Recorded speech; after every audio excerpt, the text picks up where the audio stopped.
a crooked village nestled somewhere between the ancient woodlands of England and the cautious banks of a quiet river, the sun stirred behind a veil of morning mist. Roofs of thatch still glistened with dew, and a soft fog slithered across cobblestone alleys, brushing against the wooden doors and low windows of those just beginning to stir. And within one of these timber-framed buildings, part barber's shop, part apothecary, part something else entirely, the town's most curious man wiped the sleep from his eyes and reached for his beloved pelican.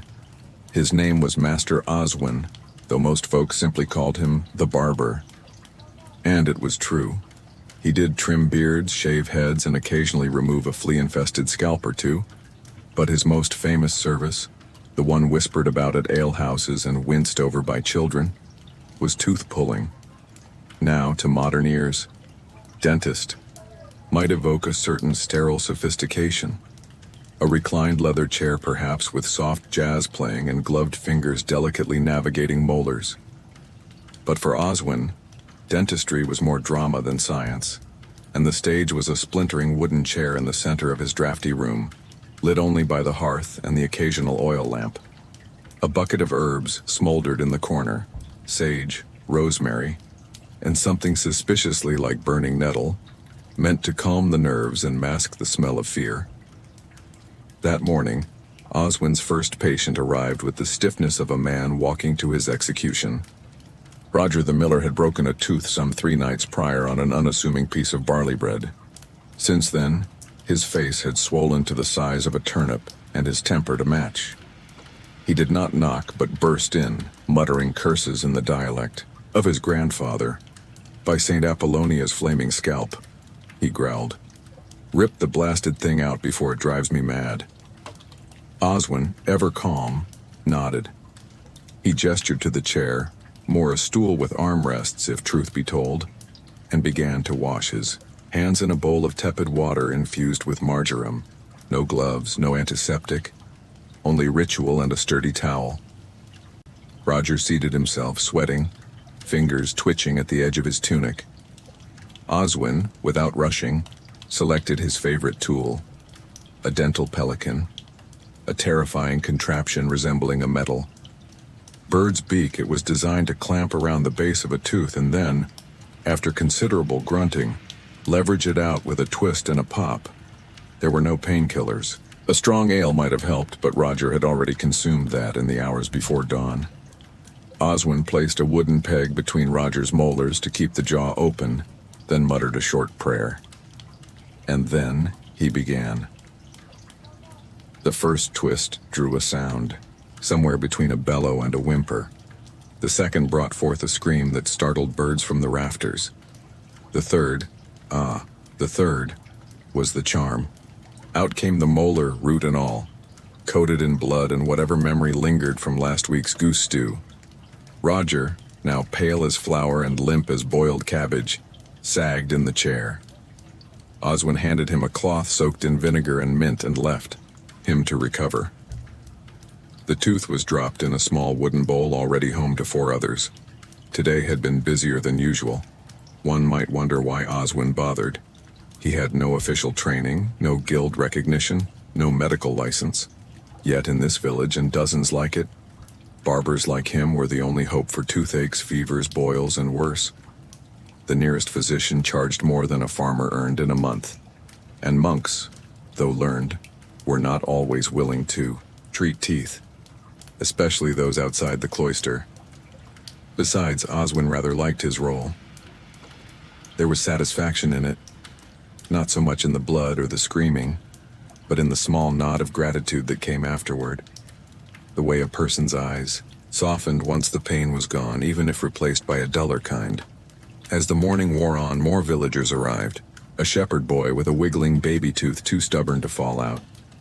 An elderly widow with a gum infection who preferred a poultice of onion and salt. A visiting peddler whose smile had been a bit too confident for a man with half his teeth blackened by sugar. Oswin treated them all with the same calm demeanor and heavy hand. Between appointments, he would tidy his instruments. The forceps were rubbed down with coarse linen. The pelican rinsed in hot wine and set aside to dry. He made a new batch of soothing balm, goose fat, sage, and a hint of poppy seed, and poured it into small ceramic pots for sale. There was, of course, a measure of showmanship in his work. Oswin sometimes told stories to distract his patients, tales of Roman dentists with golden drills, or of ancient curses trapped inside molars. Children listened wide-eyed as he explained how toothworms, tiny squiggling beasts, lived inside sore teeth and needed coaxing out with heat and prayer. By mid-afternoon, a rare quiet fell. Oswin stepped outside for a moment, letting the sun warm his shoulders. The village moved gently around him, carts rattling, chickens clucking, someone laughing in the distance. He allowed himself a moment of peace.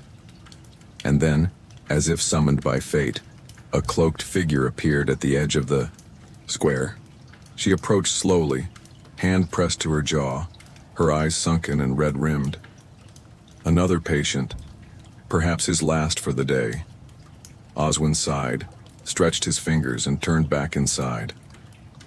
The cloaked figure who stepped into Oswin's shop that afternoon was no stranger. Widow Brigga, a woman of some mystery and many opinions, was known throughout the village for her medicinal teas, her loud voice at market, and her unyielding suspicion of most things male. She was not, by any standard, a regular visitor of barbers. Yet on this day, her shawl wrapped tight and her gait unsteady, she appeared in Oswin's doorway like a gust of cold wind, pressing one hand to her jaw, while the other fumbled for the edge of a table. Oswin raised an eyebrow. "Brigga," he said gently, "your courage outruns the river today." She scoffed, though the sound was weak. "Don't flatter me, barber. My courage has run out and left only this thrice-cursed pain behind. Something in my mouth's trying to kill me." She lowered her shawl just enough for him to see the swelling beneath her left cheek. It was not just a toothache. It was a siege. Her face bulged slightly, the skin stretched taut and flushed, and her eye on that side was half-lidded from the pressure. Oswin gestured to the chair, and to his surprise she didn't resist. She lowered herself carefully, clutching her shawl, like armor, and closed her eyes. "I won't scream," she muttered. "If I do, just pretend it's a hymn." He gave a small smile and fetched his tools, speaking quietly as he worked. "Did it come suddenly?" She whispered. "3 nights ago. Thought it was just the wind. Then yesterday I couldn't eat. Today I can barely think." With a damp cloth soaked in warmed vinegar, Oswin gently pressed along her jaw, feeling for the center of the infection. His fingers moved with care. This was no tooth ready to be plucked, no simple case of rot or cracking. It was an abscess, deep, angry, and unrepentant. "You've been chewing on dried cloves?" he asked, noting the scent on her breath. She nodded faintly. "Didn't help. I prayed too. That helped less." "There's a worm in there," he said quietly, letting the old belief hang in the air. "A foul little one. Might have made a nest." Her eyes flicked open. "Then evict it." Oswin chose a small curved lancet, sharp, clean, and cruel-looking. He didn't reach for the pelican today. Instead, he set a bowl beneath her chin and placed a thin slice of willow bark between her teeth to bite on. He whispered the name of a saint under his breath, Saint Apollonia, protector of the tooth-afflicted, and gently lanced the abscess. The reaction was immediate. Pus, blood, and heat poured forth, filling the bowl with a stinging sourness that would later be buried by the hedge. Brigga groaned softly, but true to her word, she didn't scream. As the pressure drained, her body relaxed. Her eyes fluttered closed again, and her breathing slowed. Oswin cleaned the wound with a blend of honey and wine, wrapped her jaw with cloth, and sat beside her for a moment in silence. When at last she spoke, her voice was quieter than usual. "Do you believe in curses, barber?" He considered this. "I believe in bad bread and cold beds. That's curse enough for most." Brigga gave a short, rueful laugh. I think this pain was earned. My tongue's sharper than your lancet. Most days. Oswin looked at her, the lines on her face, the weariness in her shoulders. You've kept many secrets, Brigga. Not all of them need atonement. She didn't reply, but something in her relaxed. She nodded her thanks and rose, steadier now. Before leaving, she placed 3 coins on the table, more than his usual fee. For the bowl, she said, and for keeping your questions to yourself. After she left, Oswin sat for a while, the shop quiet around him. Outside, the light had grown golden and low, and the world seemed to soften under the promise of evening. The toothworm, imagined, or not, had been banished, and in its place remained only the silence of relief. He thought about how strange his work was, half healing, half horror. Every day brought blood and bone, yet also some measure of peace. Not all his patients recovered, fully. Some never returned at all, but sometimes, like today, he felt something close to grace. His thoughts were interrupted by the low sound of a boy's voice outside the window. 2 village lads were peeking through the shutters, giggling. I dare you to let him pull one of yours, one whispered. Betty finds a whole nest of worms. Oswin smiled and tapped the window frame with a spoon. The boys squealed and scattered like sparrows, their laughter echoing through the alley. Back inside, he cleaned the lancet carefully. He placed a new herb bundle near the coals and rubbed his sore shoulders. Another day nearly done. Another secret. Held another bit of pain made bearable. The toothworm would return, of course, not literally perhaps, but in new mouths, new faces. The fear of pain was as old as time, and he, in his own humble way, had become its steward. He liked the quiet hours after treatment, when the shop smelled of herbs and warmth, and the village slowed into evening. Outside, the bells began to ring, vespers. Inside, the barber sat alone, listening to the fading echo of Brigga's voice, and the hush that always followed healing. Morning came again, as it always did, with the slow amber light of a reluctant sun stretching over the rooftops like a lazy cat. The village was quieter today. No markets, no travelers, only the distant cawing of a crow and the rhythmic sweep of a broom in the square. Inside his shop, Oswin was polishing the metal of his pelican, letting the repetitive motion settle his thoughts. He wasn't expecting visitors so early, which made the knock at his door all the more surprising. It was not the desperate pounding of a man in pain, nor the timid tap of a child. It was a measured, confident knock, 3 times, no more, no less. When he opened the door, he found a monk standing there, robes travel-stained, sandals muddy, a worn satchel slung over his shoulder. The man's tonsure was patchy and his skin was pale beneath a layer of road dust. But his eyes were clear and fixed, and when he spoke it was with the unmistakable tone of someone used to giving orders. "Barber," the monk said, "I require your assistance. One of my teeth, upper left, has become possessed by the devil." Oswin blinked once, then twice. "Possessed?" The monk nodded solemnly. "It sings in the night, buzzes during prayer, and swells when I fast. If that's not possession, then I have misread the scriptures entirely." Oswin stepped aside. "Come in, brother. Call me Brother Alric. I serve at St. Cuthwin's. Or I did, until the devil moved into my molar." Brother Alric sat down with surprising grace, as though years of copying manuscripts and praying on stone floors had taught him to bear pain, like a shadow. Oswin prepared his tools, noting the monk's pallor and the faint tremble in his hands. "Have you tried the usual remedies?" Oswin asked, selecting a probe to begin the examination. "Salt gargles, clove poultices, boiled willow, bark. We even tried prayer, incense, and one instance of holy water mixed with mead.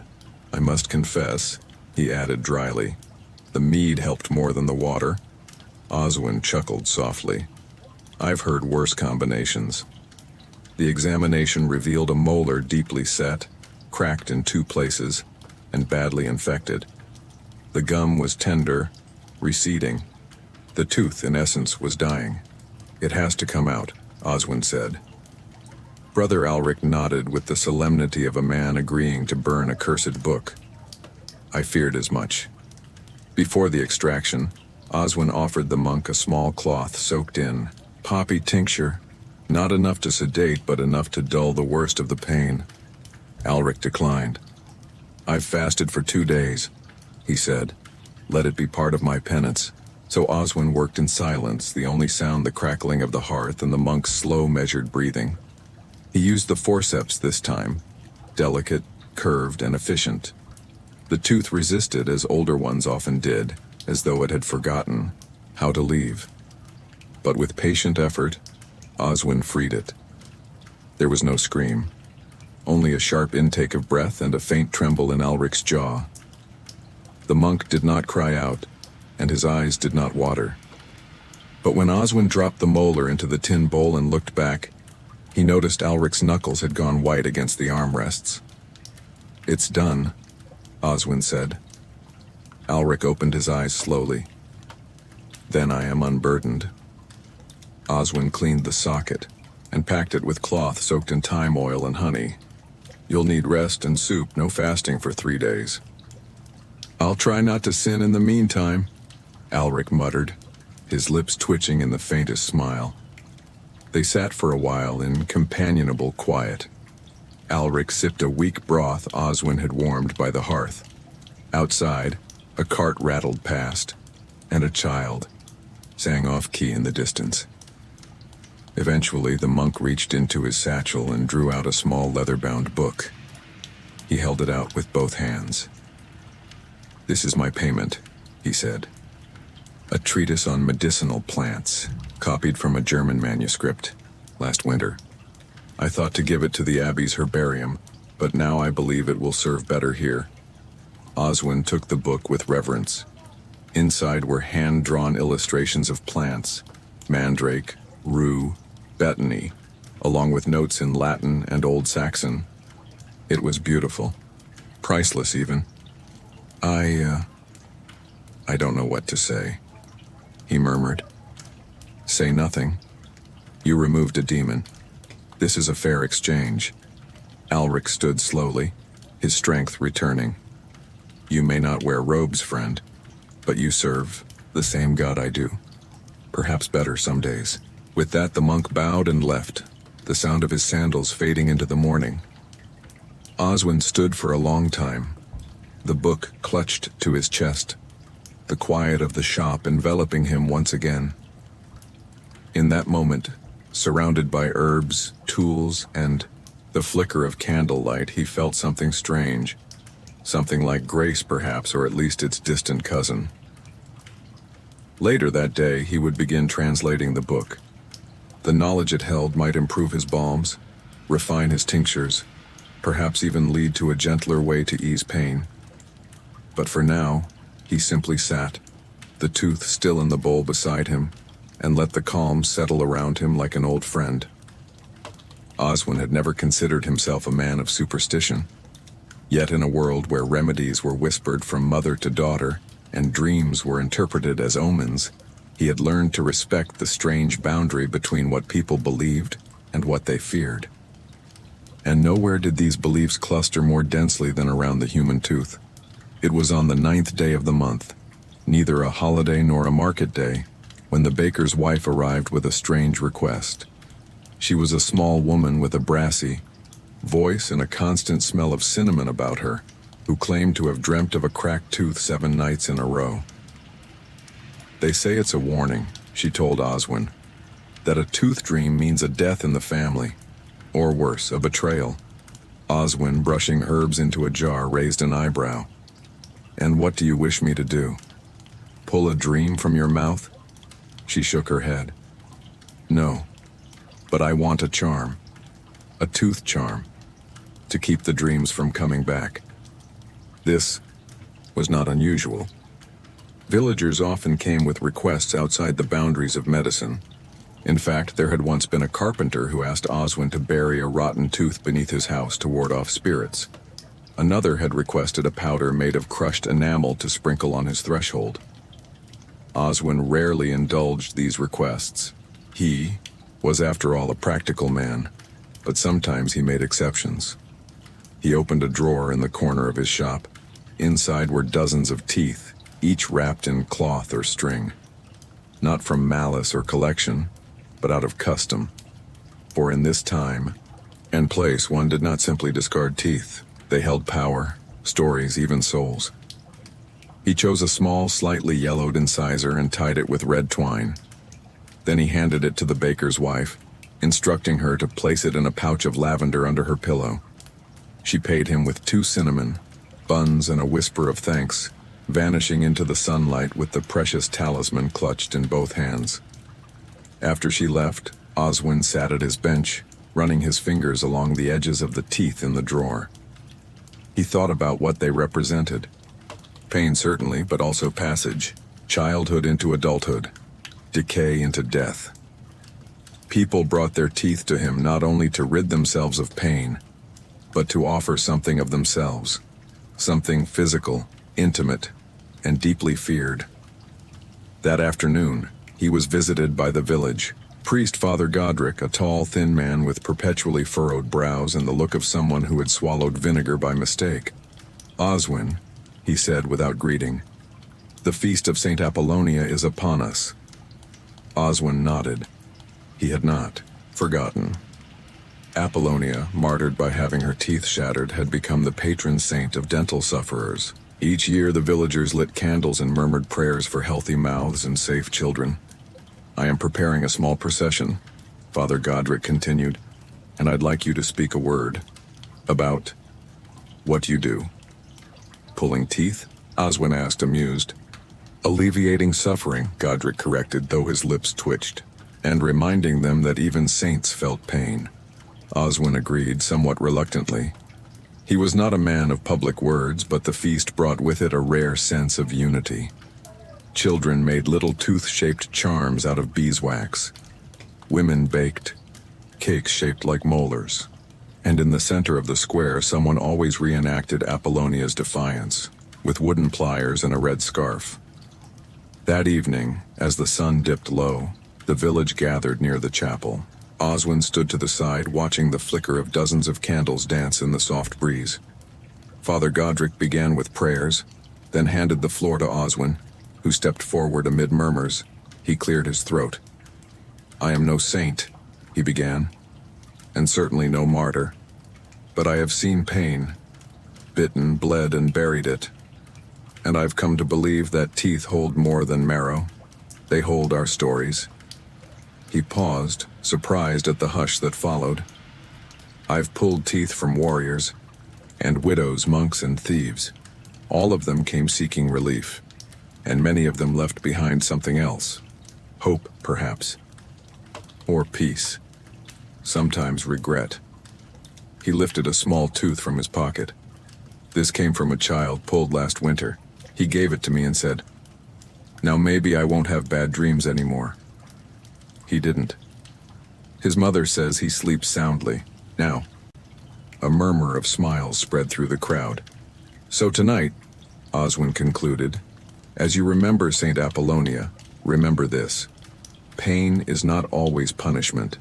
Sometimes it's the path toward healing, and sometimes it's simply part of being human."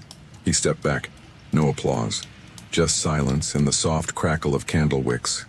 Afterward, the children lined up to receive honey cakes, and some of them approached Oswin with timid questions. "Does it hurt? Do you keep all the teeth? Can you make mine stop wiggling?" He answered each with a soft smile and a gentle touch to the shoulder. When he returned to his shop that night, he placed the child's tooth back in its drawer and lit a single candle beside it. Not out of superstition, but respect. In this world, where saints guarded molars and dreams warned of broken enamel, Oswin was both healer and keeper of secrets. He did not claim to understand the power of teeth, but he honored it, and sometimes that was enough. It was not every day that someone arrived at Oswin's humble door dressed in wool spun so fine it shimmered like dew in sunlight. And it was even less frequent that such a man wore gloves, not for warmth or labor, but out of preference. The stranger stood tall with polished boots and embroidered collar, and the faint smell of cloves and ambergris following him like a private cloud. "I require the services of a tooth puller," the man said, as though reciting an order at a fine inn. "I was told you are adequate." Oswin, who had been rearranging his collection of dried lavender and willow bark, turned slowly. His hands were stained with resin, his apron singed near the hem, and his face bore the faint sheen of a morning spent over boiling oil. "I'm told many things," Oswin replied. "Sit if you like. I'll be the judge of what's needed." The man frowned at the chair. "Does it have cushioning?" "No," said Oswin, "but it listens better than most." Reluctantly, the gentleman, who later introduced himself as Master Everard of Stamford, lowered himself into the seat with the air of one preparing for martyrdom. He removed his gloves with a flourish and placed them neatly on his lap, revealing fingers that had likely never seen a plow or scrubbed a floor. "It's the third premolar," he announced. "Upper left. It aches when I bite, hums when I breathe, and throbs when I read. I've had clove tincture, lemon oil, even powdered bone. Nothing helps." Oswin examined him with quiet precision. The tooth in question was, indeed, cracked at the base, likely from grinding, something men like Everard did while pretending they didn't worry. "This will have to come out," Oswin said simply. Everard stiffened. "Out? You're sure? In Stamford, I would have been given options." "You're in Barley Hollow now," Oswin said, dipping a cloth into warm poppy tea.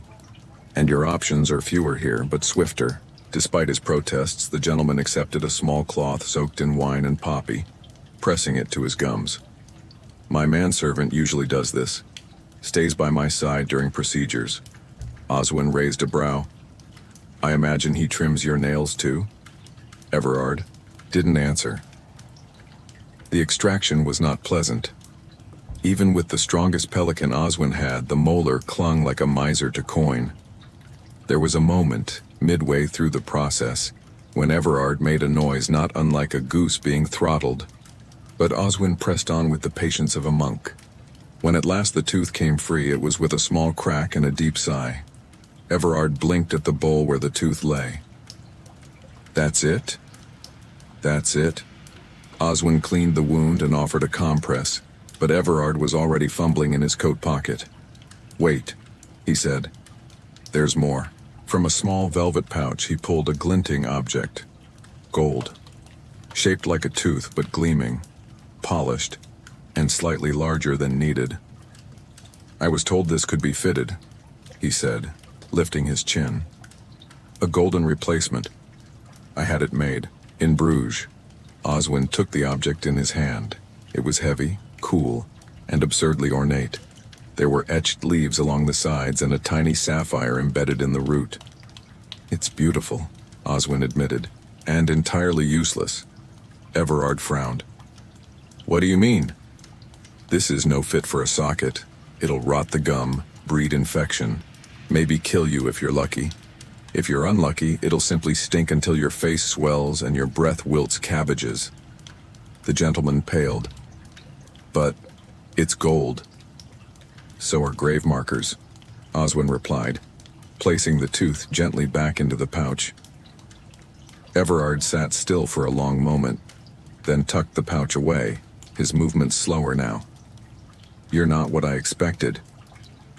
Oswin poured him a cup of mild herb tea. "And you are exactly what I expected." They drank in silence. After a while, Everard removed his gloves and folded them again. "My father was a baker, became wealthy, sent me to the city to learn letters and law. He used to pull his own teeth with a spoon." Oswin chuckled. "I knew a shepherd who used his boot heel."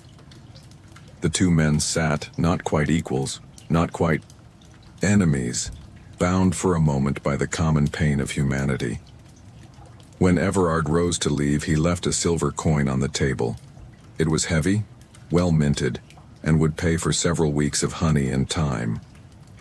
But more than that, he paused at the door and said, "You have something they don't in Stamford." Oswin looked up. "Truth," Everard said, "and a decent poppy tea."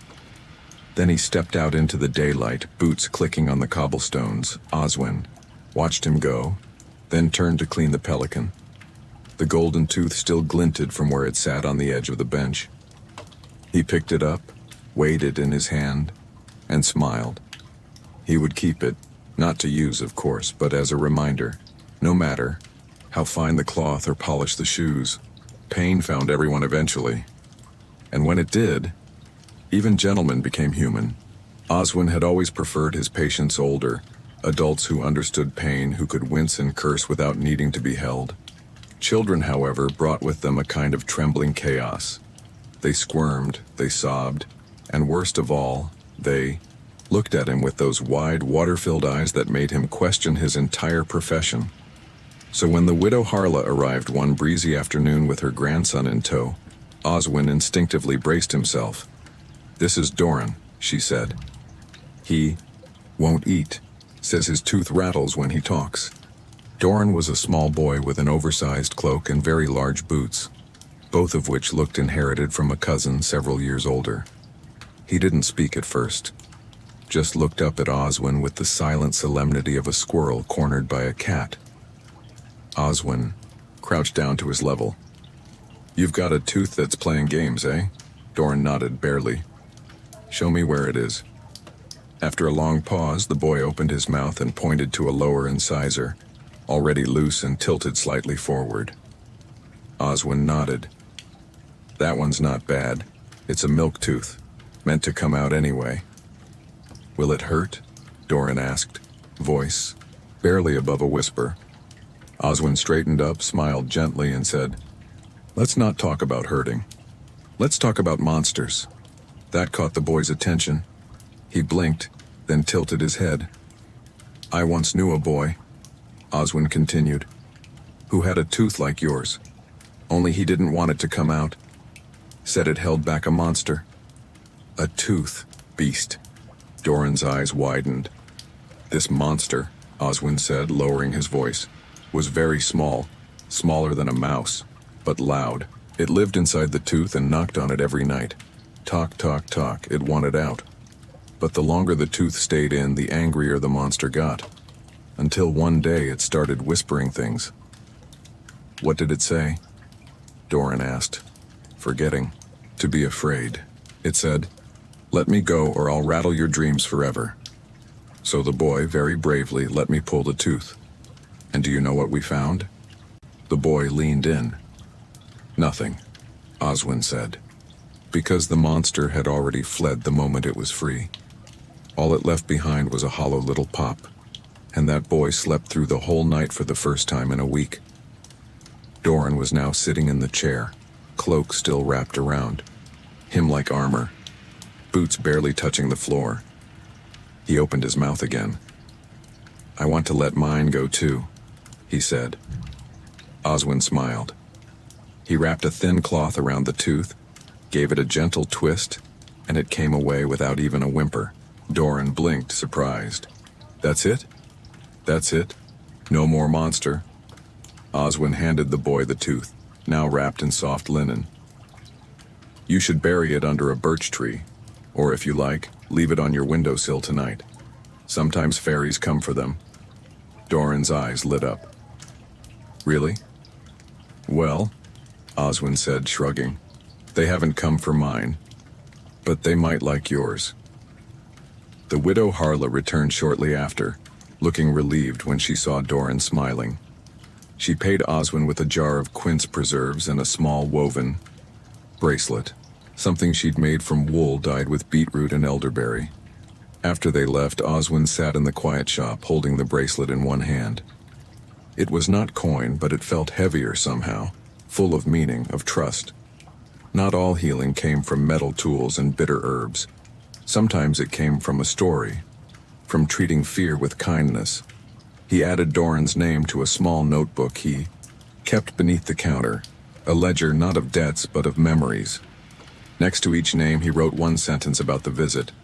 For Doran he wrote, Gave up a tooth to banish a monster, left with a story instead. The shop smelled faintly of mint and beeswax. The sun had dipped just enough to cast golden light through the shutters, and for a while everything felt still. In the world beyond, warlords quarreled, towns rose and fell, kings whispered secrets into their cups. But in Oswin's little corner, all that mattered was one less tooth and one less frightened child. As he put away his tools, he glanced toward the shelf where a few tiny teeth, long since cleaned and wrapped, rested in jars marked gifts. They weren't sold or used. They were kept, perhaps sentimentally, as reminders, because even the smallest teeth once belonged to someone who needed courage. And sometimes, being a tooth puller meant being a listener, a storyteller, and for just a moment, the bravest man in the village. Rain had begun falling just before first light, an insistent whispering drizzle that wormed its way through thatch and cloak, turning the village paths into ribbons of brown mire. Oswin had stayed in his shop longer than usual that morning, adjusting tincture jars and stirring a batch of ginger salve that needed just the right amount of time over the embers. But his quiet was disturbed near midday, when a boy no older than 12 burst through the door, breathless and dripping. "You're to come at once," he gasped. "The manor. Sir Cedric needs you." Oswin blinked. The manor? He'd heard of Sir Cedric, the landholder who owned half the fields east of Barley Hollow, but had never set foot on the estate. Men like Cedric typically had their own physicians, likely imported from Oxford or Paris, wrapped in books and ego. Still, the boy's urgency was clear. Oswin packed his satchel with what he thought he might need: forceps, a fresh pelican, herbs for poultices, and a jar of camphor-infused honey, and followed the lad up the muddy hill. The manor was larger than he'd imagined, a timber-framed structure with carved beams and a wide porch where 2 hounds lounged, ears twitching at his approach. Servants opened the doors without words, and he was led through the dim halls until they reached a fire-lit chamber that smelled of wet stone and lavender oil. There, on a padded chair near the hearth, sat Sir Cedric. The man was not old, perhaps in his 40s, but he looked worn, like a book left in the rain. His eyes were bloodshot and one cheek bulged grotesquely. He did not rise when Oswin entered, but instead gestured weakly. "You're the barber," he said. "The tooth man." "I am," Oswin replied, bowing slightly. "What troubles you?" Cedric pointed to his jaw. "It's been 5 days, the pain won't stop. My surgeon bled me twice, leeches once, and still it festers. My priest fears it is punishment." "For what?" Oswin asked, unpacking his tools. Cedric gave a hollow laugh. "Being born rich, I suspect." The inspection revealed something peculiar. The tooth, second molar, upper right, was discolored and loose, but something else pulsed beneath the gum. A pocket of infection so deep that it moved faintly with each breath. "It's badly abscessed," Oswin said gently. "It must come out. If we wait longer, the poison may spread." Cedric didn't argue. He simply nodded and gripped the armrests, eyes shut. The servants stepped back, exchanging glances. One muttered a prayer under his breath. Oswin recognized the fear, not of pain but of consequence. Among the nobility, illness was never merely illness. It was omen, punishment, sign. Oswin chose his strongest forceps and whispered an apology. "To the tooth." Then, with a practiced hand, he twisted, rocked, and pulled. It did not come. He tried again. And again. By the third attempt, Cedric was moaning softly, sweat beading on his brow. Blood trickled down his chin, and the servants looked, ready to faint. Finally, on the 4th try, the tooth gave way with a sickening pop. Oswin held it up, surprised by its sheer size, and the blackness at its root. It smelled wrong, like old iron and decay. Cedric slumped in the chair, breath ragged, but his eyes were clearer already. Oswin packed the socket, cleaned the wound, and handed the tooth to the nearest servant. Bury this, he said, far from the house, deep, and with salt. The servant obeyed without question. Later, as Oswin washed his hands in a silver basin, Cedric gestured him closer. "There's something I didn't say," the knight murmured. "I'm listening. My grandfather died of this. Same side, same tooth. They said he was cursed, said the land hated him." Oswin didn't reply immediately. He poured fresh balm into a small ceramic pot and handed it over. "This isn't a curse," he said. "It's rot. It visits kings and beggars alike. But if it comforts you to name it evil, then do so. Just don't forget, evil can be treated, sometimes with steel, sometimes with honey." Cedric studied him. "You're not what I expected." "I hear that often. You'll be paid," Cedric said. "Generously." Oswin shook his head. "I'll take a letter instead. If ever another in your house suffers, send for me without fear of insult." Cedric nodded. "Done." When Oswin left the manor, the rain had thinned to a mist. The hounds watched him go, their ears flat against their skulls. He walked slowly, satchel heavy but spirit lightened. Back in the village, he placed the stained forceps in a jar of wine to soak. Then he sat at his bench, added a new name to his ledger, and wrote beside it, "A tooth that refused to leave until the fourth try." It took pride with it. That night the wind shifted. The rain turned to quiet, and Oswin, sitting by the glow of the hearth, felt something rare. Not pride, but peace. For he had faced the rot in the house of the rich and left with nothing but knowledge, balm, and a story worth remembering. It began with a letter, or rather a note, scrawled in uneven ink on coarse parchment, delivered by a shepherd boy from the neighboring valley of Wormstead. The message was brief and cryptic. "Our mouths are cursed. We need your tools. And your tongue." Signed only Mother Treen. Oswin read it twice, then once again aloud to his sleeping cat. The valley of Wormstead had long been considered odd by Barley Hollow standards. Its people spoke with a thick lilt, avoided the roads during new moons, and were known to bury knives in their thatch to ward off spirits. He debated ignoring the note, but curiosity, like an aching tooth, has a way of demanding attention. So the next morning, Oswin packed his satchel, adding a few extra cloths, a sprig of rue for protection.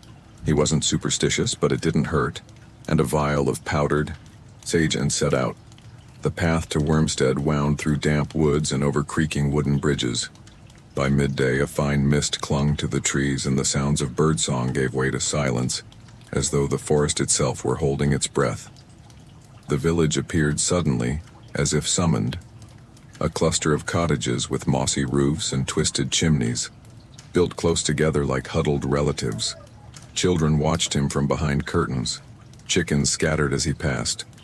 He was met at the square by a woman who looked carved from tree bark, tall, stooped, with hair like unraveled rope. She wore a necklace of dried flowers and tiny bones. She did not introduce herself. She didn't need to.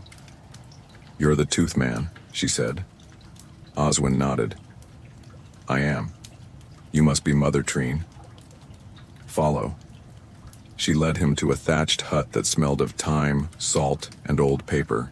Inside, a group of villagers sat in silence. 7 of them, all adults, all holding their jaws in visible discomfort.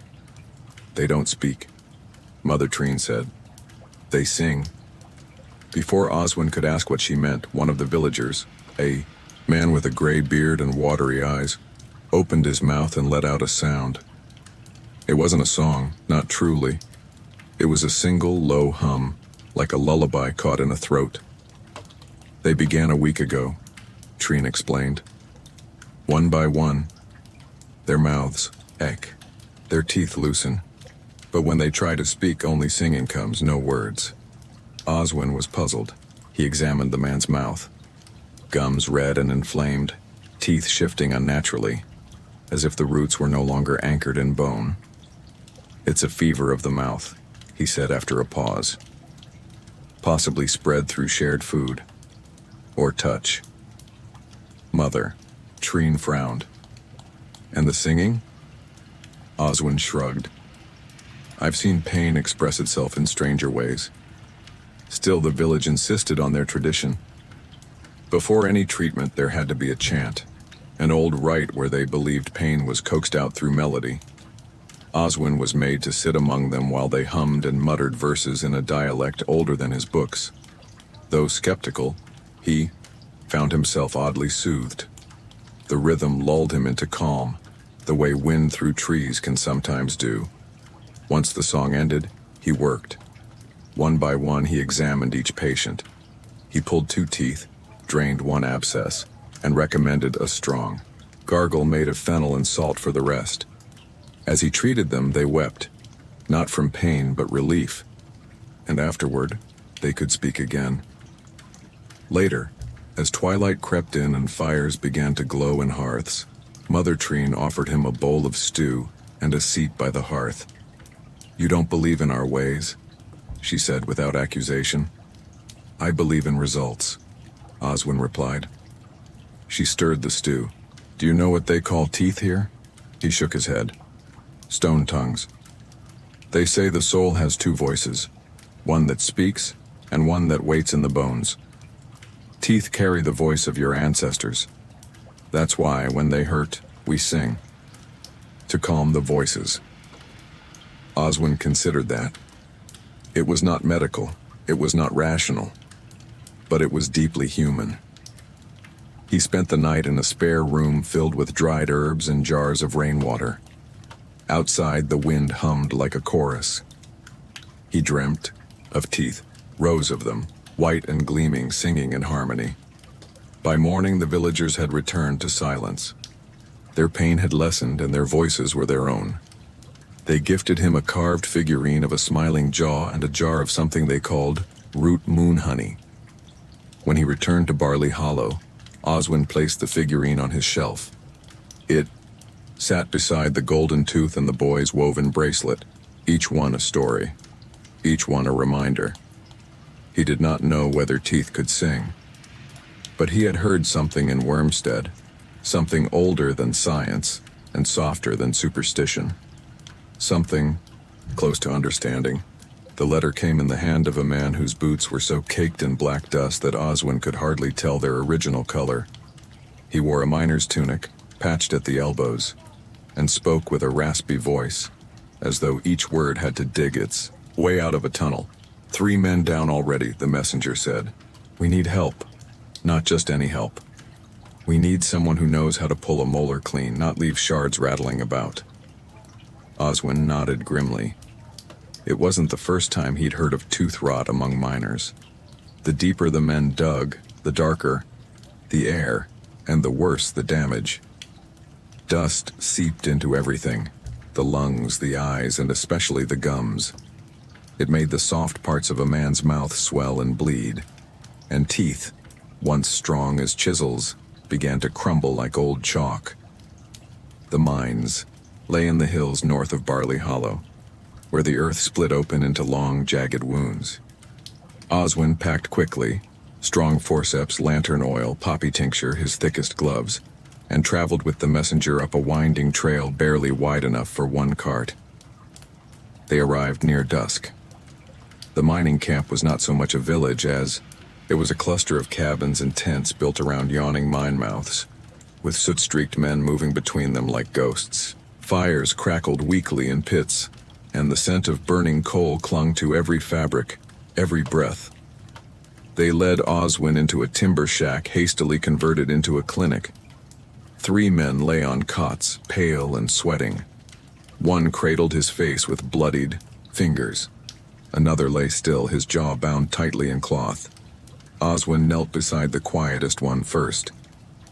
"How long has it hurt?" 3 weeks, the man whispered. "Couldn't afford to leave the shaft. Every day it throbbed worse, then the side cracked. I heard it." Oswin examined him and found what he feared. A molar split like a tree struck by lightning, with a sharp edge slicing into the gum.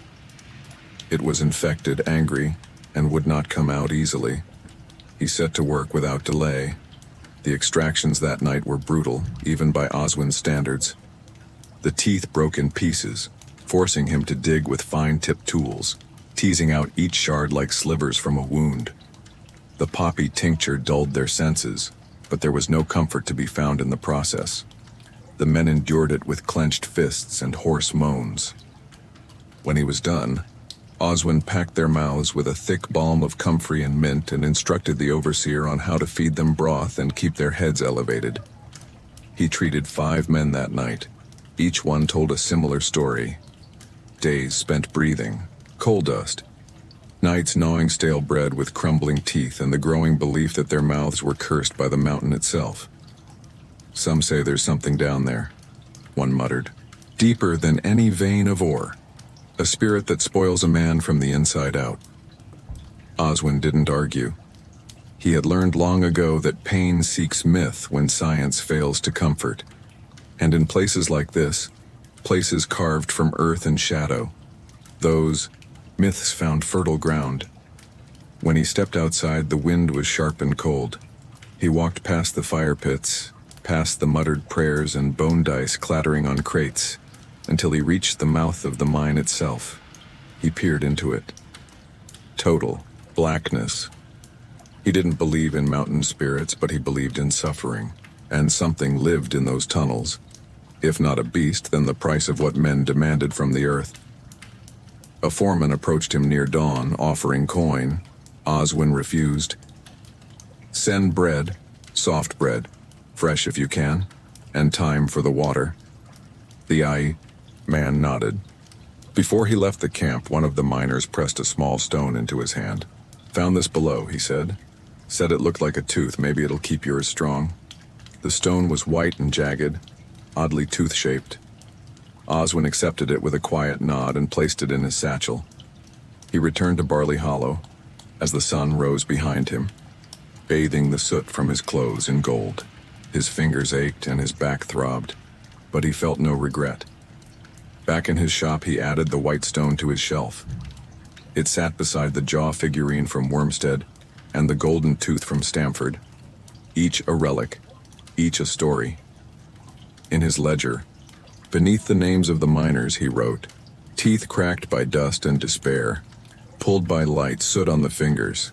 Then he washed his hands with rosemary water, lit a small candle, and sat in silence, letting the quiet fill the spaces the dust had not. The rain had returned, not with fury, but in a steady, thoughtful rhythm, as though the sky itself were engaged in quiet contemplation. Barley Hollow lay muffled beneath its gray veil. No footsteps in the lane, no laughter from the bakery, just the soft patter of droplets on Oswin's shutters and the occasional creak of wood adjusting to the damp. It was, in short, a perfect day to do nothing at all. Oswin sat at his workbench, a half-finished salve cooling in a ceramic bowl beside him, as he turned over a small iron instrument in his hands, the pelican. It had been with him for nearly 20 years, its beak-like head dulled now by age and countless extractions. The grip bore the faint imprint of his fingers. Sweat, pressure, time. It was a crude tool by modern measure, but one he had come to trust like an old dog who knows all your moods and never needs commands. He had not planned to become a tooth puller. In truth, he had once hoped to be a healer of other sorts, a bone setter, perhaps, or a maker of salves and spirits. But the village had needs and pain and mouths that screamed in the night, and so when the old barber died and left behind his tools, Oswin inherited more than just scissors and razors. He inherited a role. He still remembered the first time he used the pelican. Not just vaguely, but in detail, vivid as thunder in a still room. The patient had been a young stable hand named Jory, no older than 17, with hands calloused from harnesses and reins. He'd come in one spring evening, face pale, breath sweet and sour with infection. His back molar had cracked from a kick of frozen rye bread, and the gum around it had bloomed red like a bruise beneath the skin. Oswin had been terrified. He'd watched the old barber work once or twice, seen the way he leaned in close, the way he whispered to the tooth before pulling it free. But this time the old man was gone and the room was silent except for Jory's breath and the creak of the chair. He had fumbled with the pelican at first. Too much pressure, not enough leverage. Jory gritted his teeth, what remained of them, and dug his nails into the chair.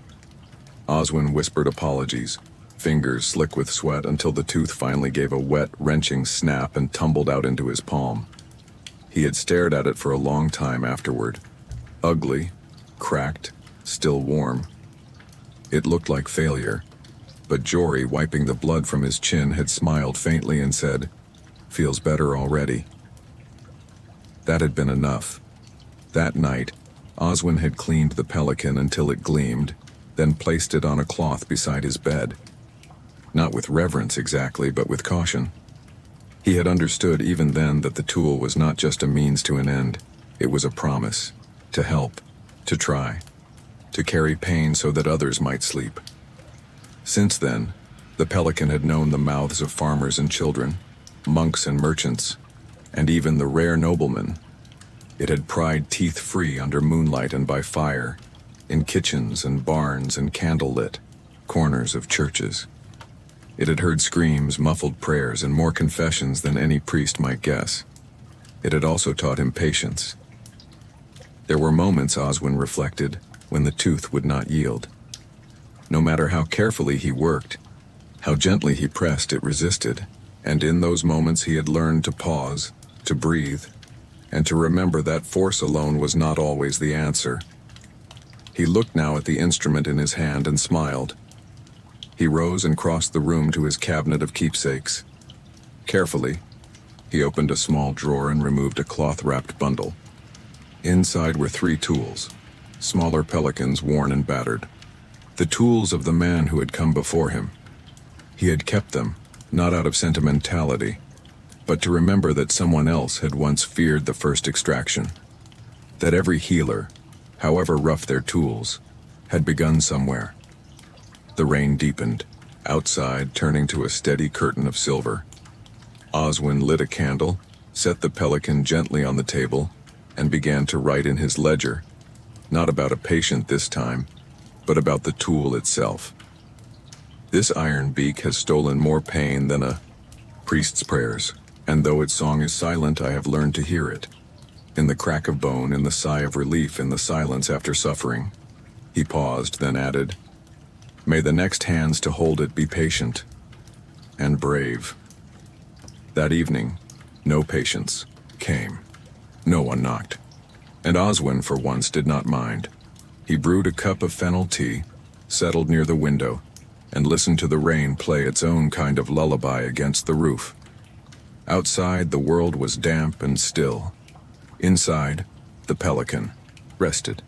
And for one long, lovely hour, so did he. It began, as many things did in Barley Hollow, with a knock. Not a frantic pounding, nor the sharp rap of urgency, just a polite, measured tapping, as if asking permission not only to enter the shop, but to enter time itself. Oswin opened the door to find 2 familiar faces, Marna and Edric, married for 52 years or so the village liked to say, though neither could remember if they'd ever formally counted. She was tall and bony, with hair the color of late ash, and he was round about the middle, hunched at the shoulders, and rarely without his wool cap, regardless of season. They had walked to the shop hand in hand, though it was unclear who was, supporting whom. "Well now," Oswin said, stepping aside. "If it isn't the Hollow's oldest conspiracy," Edric grinned. "We come as a set, barber. Can't break us up. Even our teeth agree." Oswin arched a brow. "Matching aches?" Marna nodded. "Same tooth. Lower left. Been throbbing since last frost. And we won't have one fixed without the other," Edric added. "Wouldn't be fair." It was perhaps the oddest request Oswin had received in months, and one of the most touching. He had known the couple for years. They grew turnips on a plot near the woods, kept geese that hissed at passers-by, and argued in a way that resembled birds trading weather forecasts. He led them both inside and gestured toward his 2 chairs. Not matching exactly, but close enough. Marna sat down with the air of a queen enduring an indignity. Edric, meanwhile, busied himself removing his cap and folding it in his lap with exaggerated care. Oswin examined Marna first. The tooth in question was worn but intact. The root was loosening. It would come out clean with a bit of patience. He moved to Edric. Same molar, same wobble. It was uncanny, like two trees losing the same leaf at once. Well, Oswin said, setting down. His cloth, you weren't joking. Told you, Edric said with a wink. Her jaws cursed mine. Started when we shared spoons. Oswin chuckled. You'll both need Poppy, and quiet afterward. No bickering. Marna sniffed. That's his doing. I haven't bickered since midsummer. Oswin prepared his tools and steeped a cloth in poppy tincture. He explained the steps, gave them each a warm compress for the jaw, and began with Edric. The tooth slid free with only a grunt and a puff of breath. Marna's followed just as smoothly, like two notes struck in harmony. When both were done, he placed the teeth on a small cloth and set it before them. There, he said. 2 souvenirs. Identical, as promised. Marna reached out, touched the twin molars and smiled faintly. Strange thing to be grateful for pain. Edric leaned forward. We hurt together. That's the trick. They sat for a while, sipping weak broth that Oswin warmed over his hearth. Outside, the wind teased the shutters, and somewhere a dog barked, though far off and unbothered. Inside, time slowed. Oswin found himself moved in a way he hadn't expected. It wasn't just the couple, it was the silence between them. Not empty, but full. A kind of peace that came only from years shared in quiet struggle. When they finally rose to leave, Marna turned to Oswin. Do you keep all the teeth? Some, he said. The ones with stories. She handed him hers. This one's earned a place. Edric followed suit. Just don't mix them up. Hers is the one with the mean streak. Oswin placed both teeth in a small jar, sealed it with wax, and labeled it a matched pair, love made visible. After they left, he stood by the window for a long while, watching them shuffle slowly down the path, still holding hands. The wind caught Marna's shawl, and Edric reached out to adjust it without speaking. They walked on. Oswin returned to his bench, opened his ledger, and wrote, 2 teeth, 1 ache. Pulled apart, but never truly separate. They left smiling. Then he lit a small candle, set it beside the jar, and let it burn through the afternoon gloom. The flame flickered gently, as if in conversation with itself. And for a long time, the shop held nothing but warmth. It was nearly dusk when the monk arrived, robes damp from fog and mud clinging to his hem. He did not speak, only handed Oswin a folded parchment sealed with red wax and marked with the sign of St. Sylvestrine Abbey. Oswin broke the seal carefully and read, To the barber of Barley Hollow, a brother of the cloth suffers, and we are bound by silence. Come at once with your skill and your discretion. Prior Elred. The Abbey of St. Sylvestrine stood 5 miles to the west, nestled in a wooded hollow where the fog never fully lifted and bells tolled as soft as breath. It was a place of strict discipline, where the rule of silence governed most hours of the day, and suffering was seen as a gift to be accepted, not resisted. Oswin packed with care. He chose his quietest tools, a jar of balm heavy with myrrh, and a flask of poppy oil. He brought extra cloths, not because he expected a crowd, but because monasteries rarely asked for help unless the situation had already grown grave.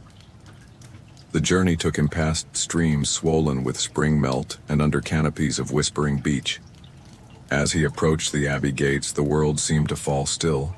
Birds quieted, wind softened, and even his own footsteps sounded muted.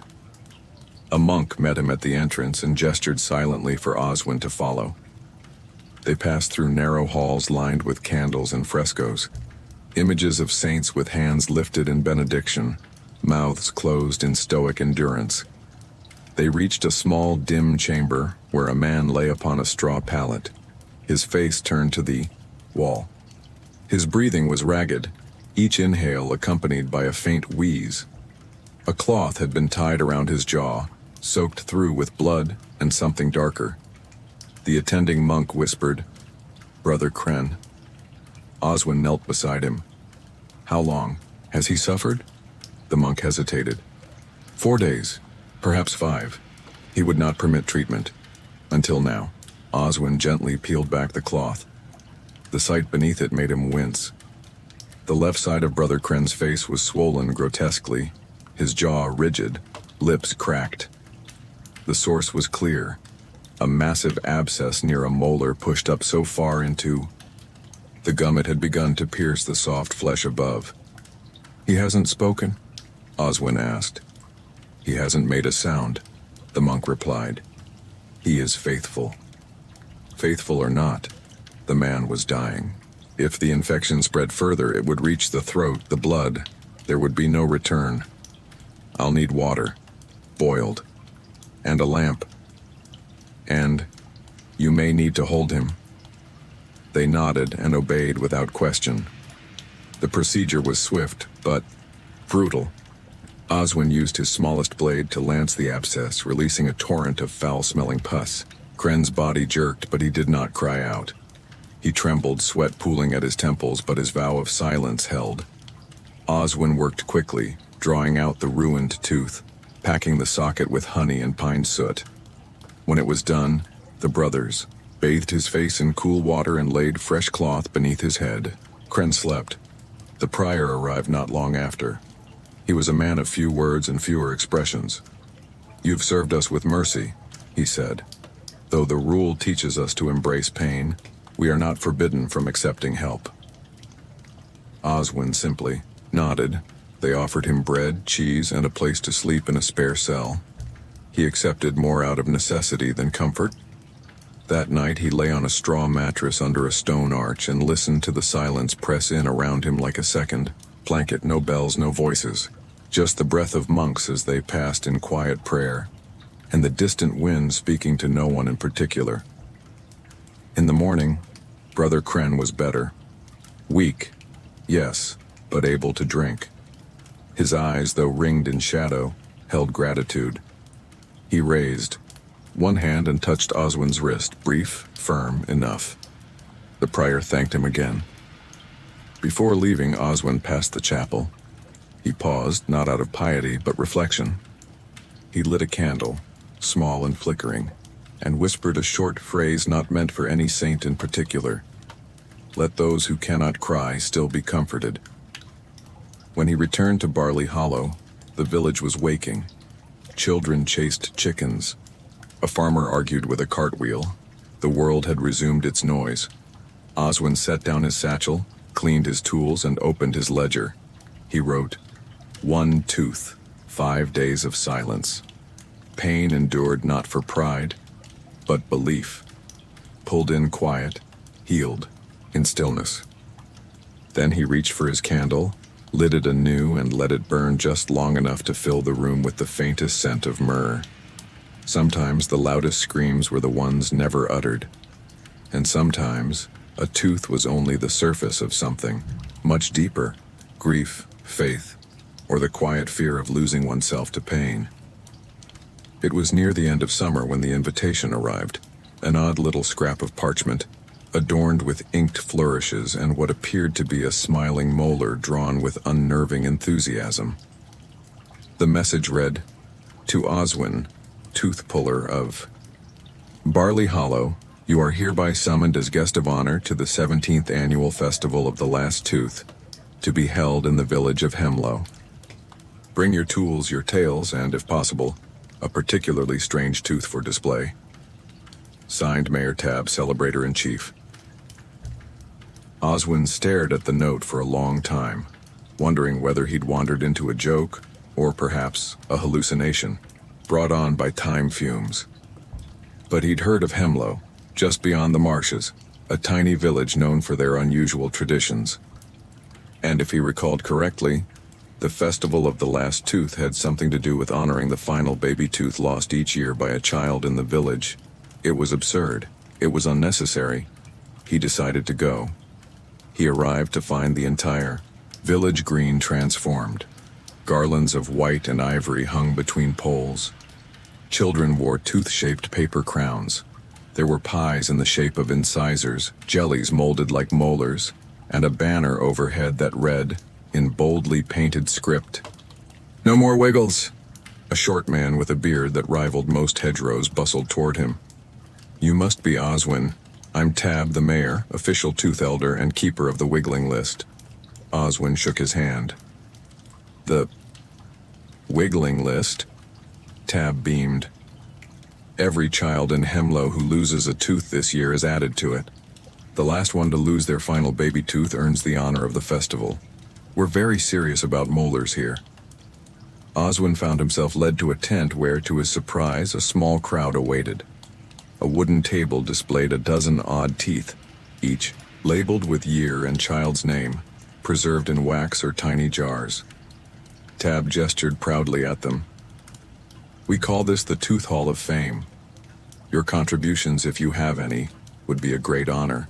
Oswin, mildly overwhelmed but oddly amused, reached into his satchel and produced the white jagged stone a miner had once gifted him. "It's not a real tooth," he said, "but it's been treated like one." Gasps rippled through the crowd. "Fossil molar of the earth herself," someone whispered reverently.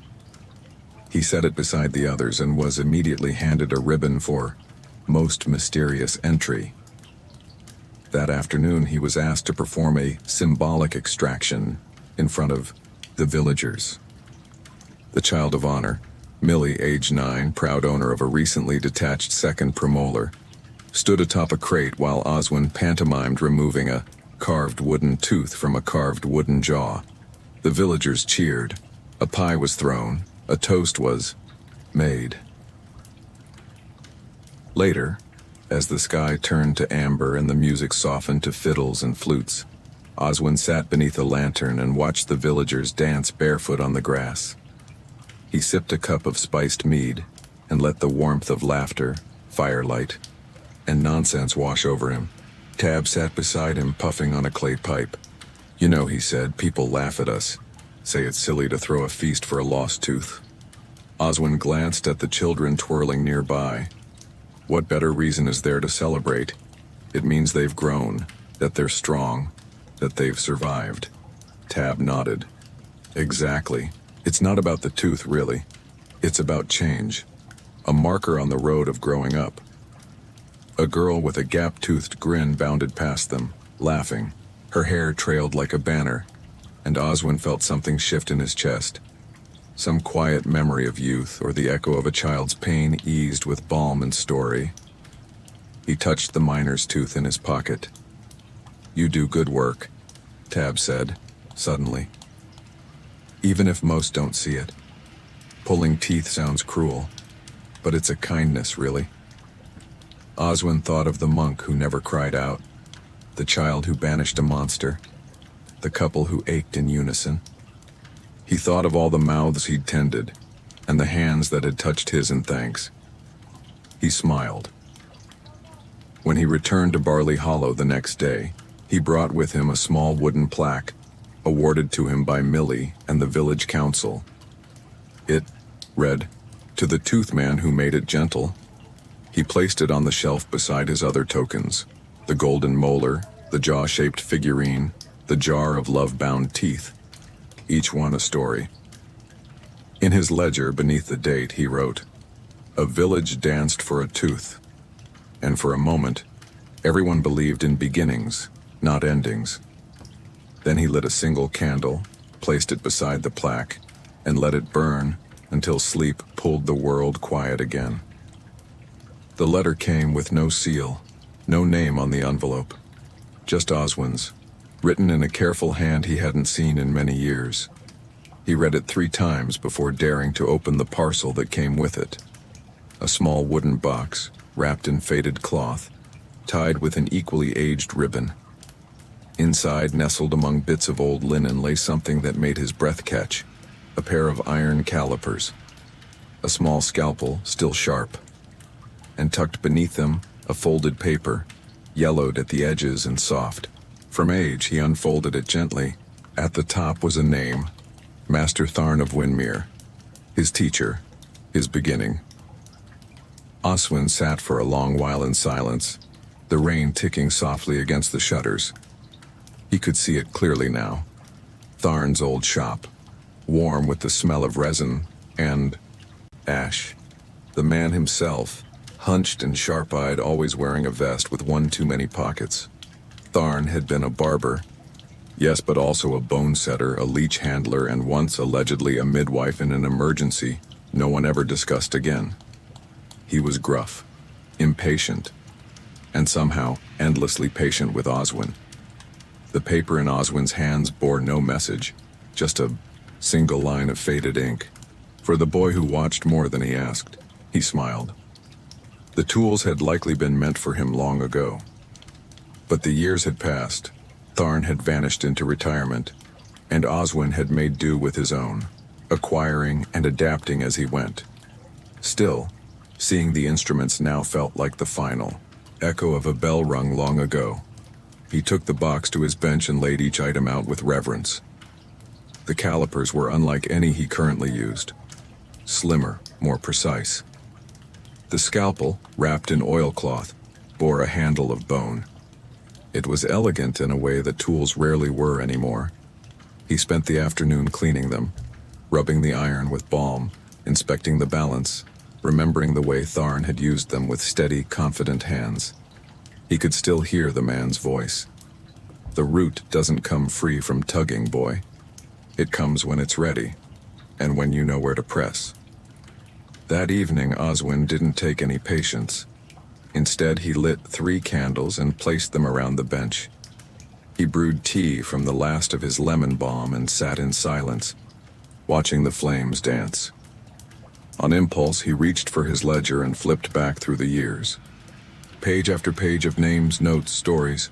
So many mouths, so many moments, every pain, every small relief. He found the first entry, barely legible, clumsily inked. Jory. First molar. Took 3 tries. No screaming. That had been the day after. Tharn left.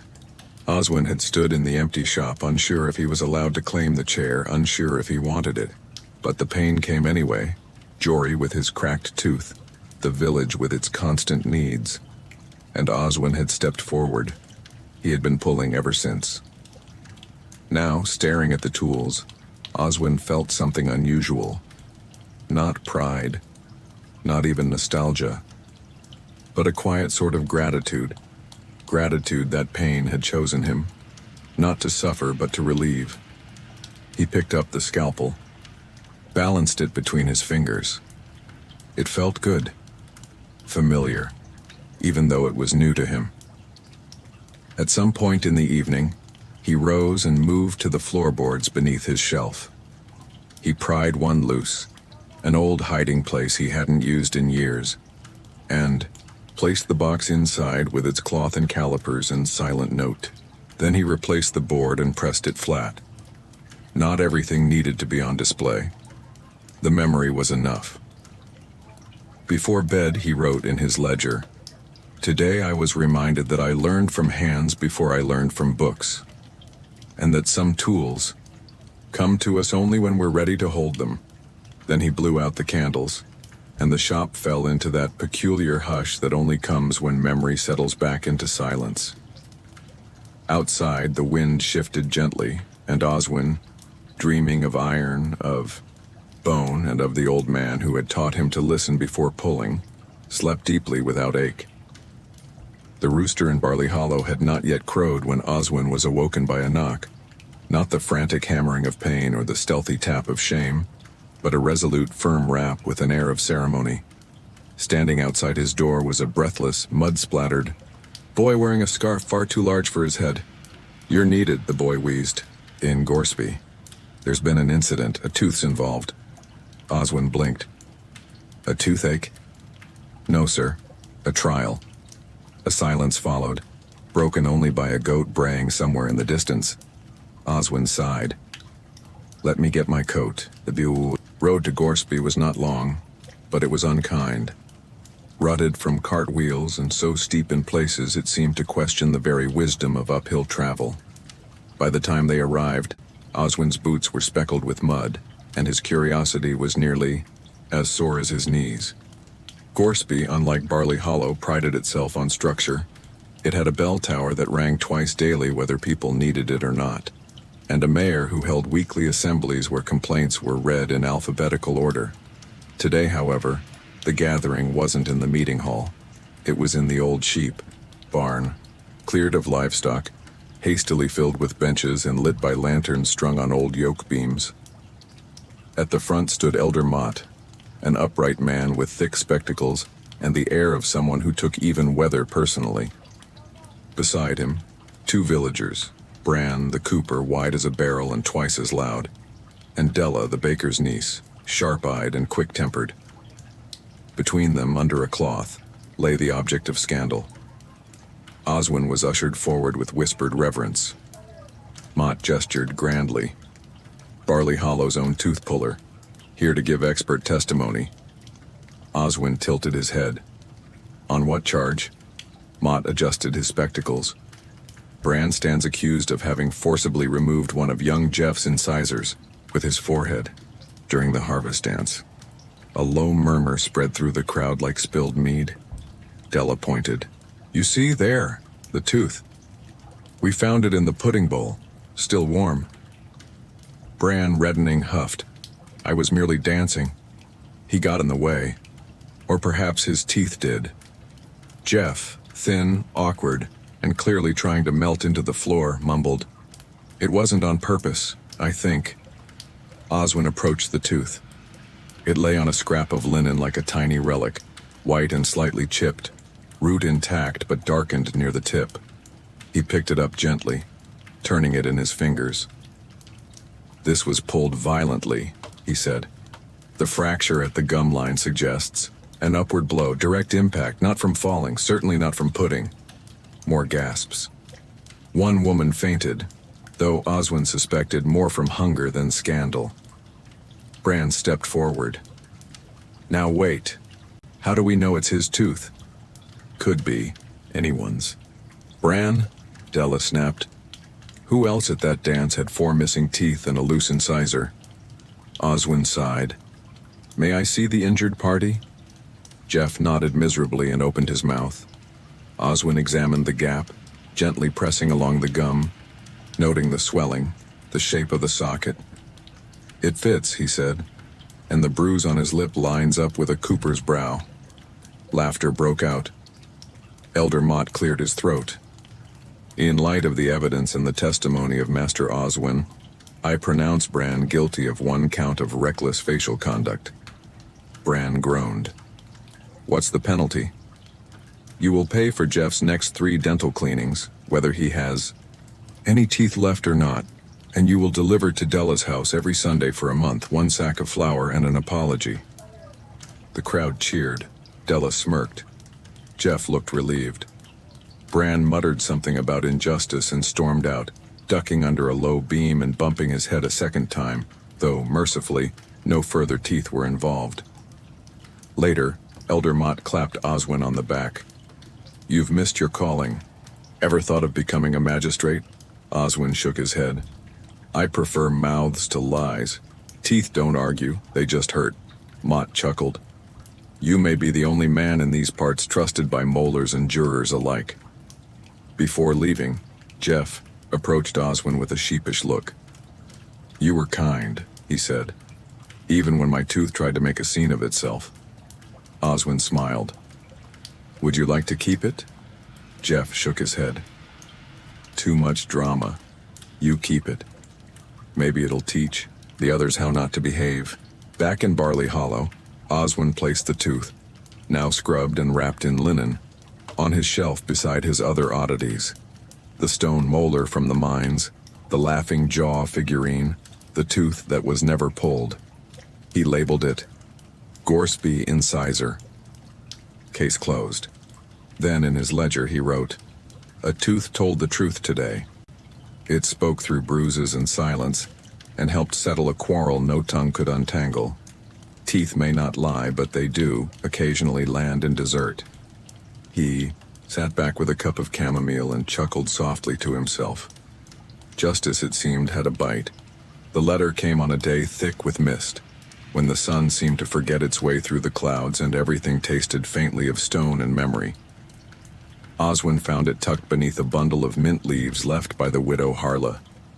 No seal, no name, just his own scratched across the front in handwriting he hadn't seen in years. Inside, a message of few words and heavy weight. Baron the Red has passed. Greymore Parish buried him last spring. You may wish to know. There was no signature, but he recognized the style. Plain, careful, exact. A friar, perhaps, or a clerk. Someone who remembered him enough to write, but not enough to soften the "Use Baran." The name struck like a tooth tapped too soon. Once years ago, he had been Oswin's only equal in the world of pain and molars, though equal was perhaps too polite a word. Rival, competitor, the man with flair, stories, and, much to Oswin's reluctant admiration, an actual waiting list. Baron the Red, named not for hair but for the cape he wore at all seasons, had operated just 2 valleys east. Their patients overlapped like roots in shallow soil, and their reputations jostled like clashing knives at market. But Baron had vanished long ago. One day his shop was locked, shutters drawn. The next, rumor swallowed him whole. Some said he'd joined a traveling show. Others whispered of exile after a mishap involving a priest's nephew and a misidentified molar Oswin hadn't seen or heard of him in a decade. Now it seemed he never would. He left the shop the next morning, satchel lighter than usual.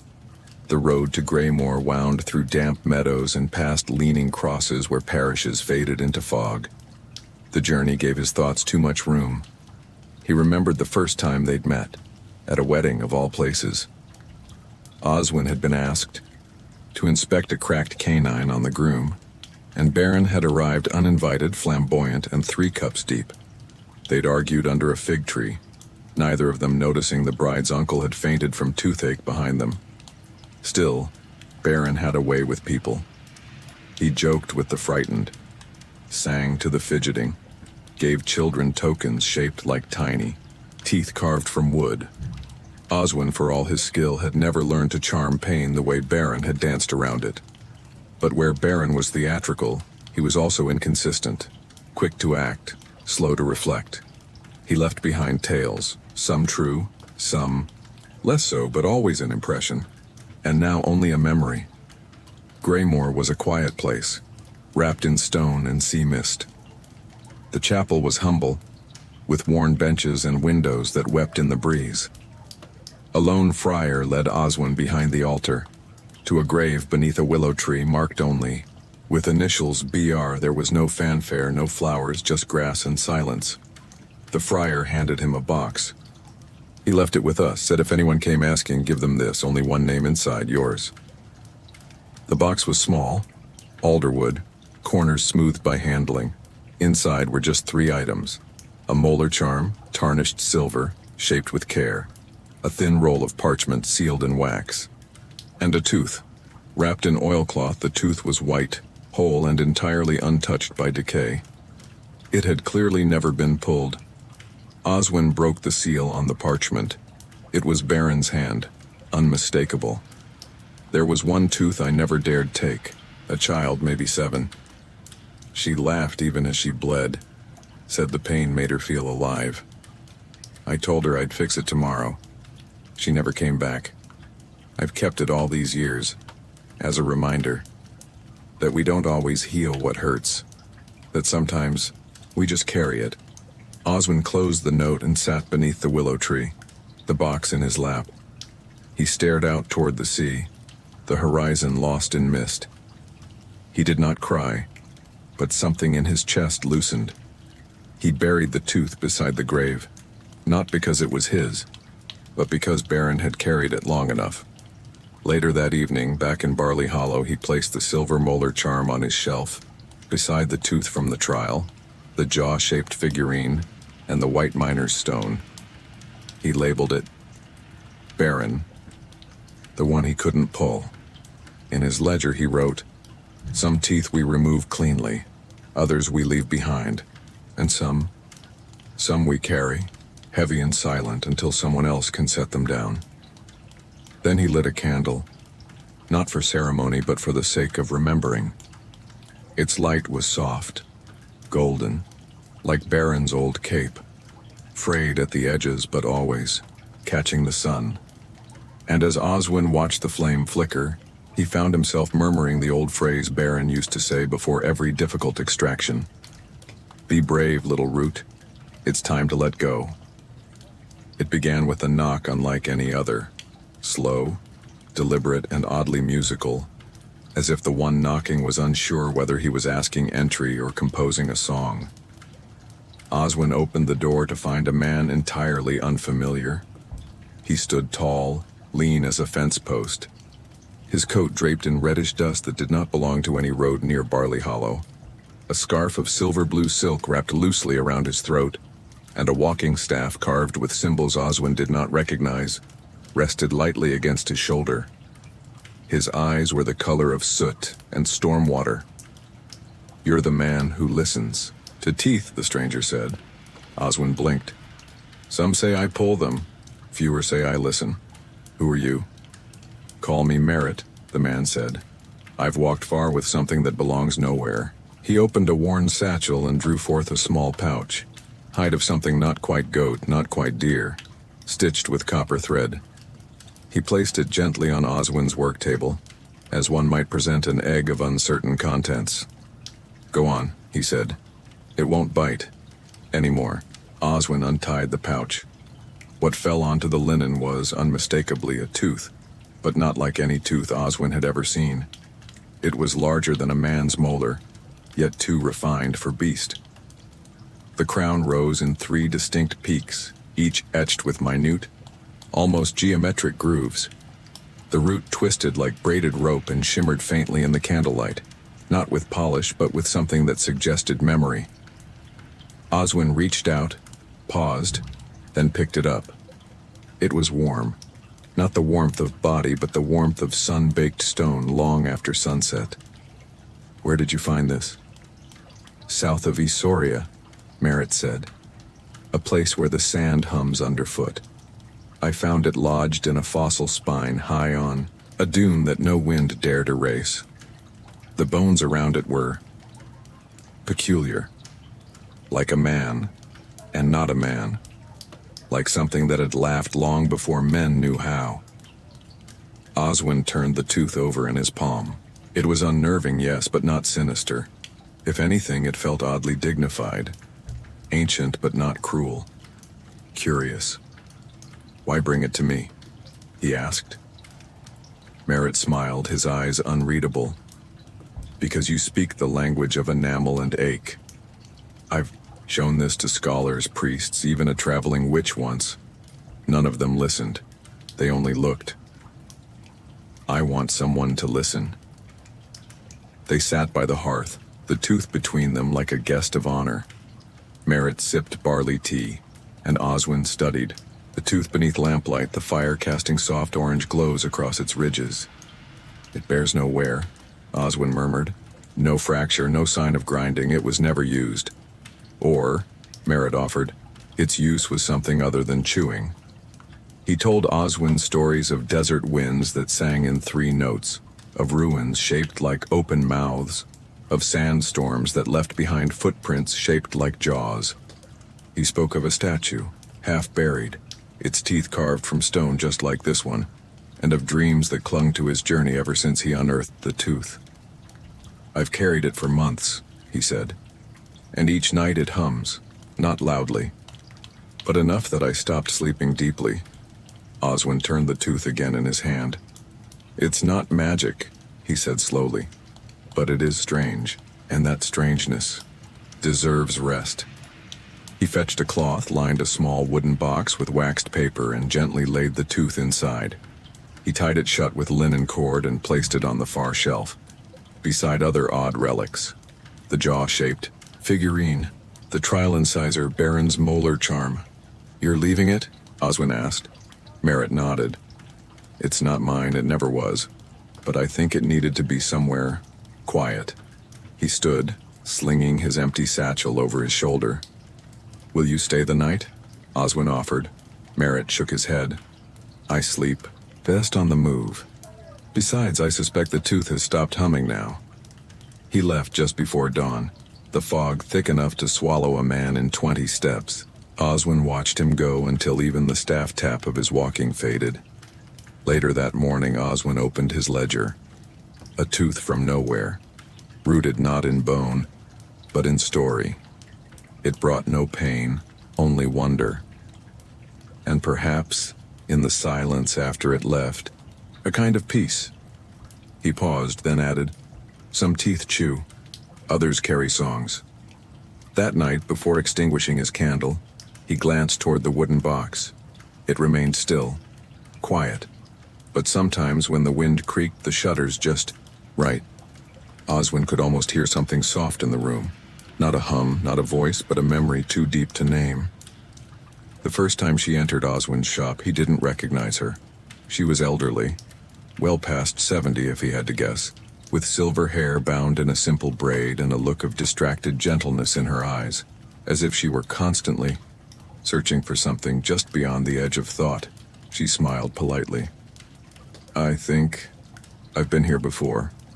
Oswin nodded. "Most likely. Everyone ends up here eventually." She chuckled faintly, then tapped her cheek. "There's a tooth that's been bothering me. Or maybe it's the memory of one." He ushered her into the chair with practiced care, noting the stiffness in her knees, the way her hands trembled not from fear, but age. As he examined her mouth, a flash of familiarity tugged at him, but the face eluded his memory, like a name, whispered in a dream. Her molars were worn, her gums receding gently with time. But one incisor, oddly out of place, bore a tiny chip. A chip Oswin knew. He'd fixed that tooth. Years ago, before her hair turned silver, before the tremble. She had been in her 30s then, maybe younger, loud and full of laughter. He remembered. The chip. She'd caught it on a cider mug too large for her hands. She'd brought her baby along, sleeping in a basket on the floor. Oswin stepped back. "Your name?" he asked softly. "Is Fenna, isn't it?" She blinked, startled. "Yes. I think so. I treated you once, years ago. You chipped a tooth on a mug at midsummer. Your daughter was barely walking." Fenna's eyes grew distant, then wet. "You remember that?" Oswin nodded. "Teeth are honest things. They don't forget even when we do." She exhaled slowly, a tremble escaping her lips. "I forget so much now," she whispered.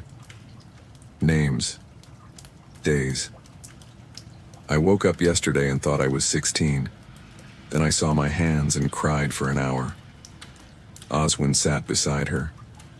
"Memories aren't gone, Fenna. They're just waiting. Sometimes it takes a taste or a smell or even a sore tooth to find them again." He offered to clean the old repair. She agreed. As he worked, she spoke in scattered fragments, of songs sung while baking, of her late husband's snoring, of her daughter's tiny hands wrapped around hers. When he finished, he gave her a small wooden mirror. She stared at her reflection, in silence, then touched the repaired incisor with a fingertip. "I thought I'd lost that," she murmured. "But it's still there." "So is everything else," Oswin said gently. "Buried, maybe, but not gone."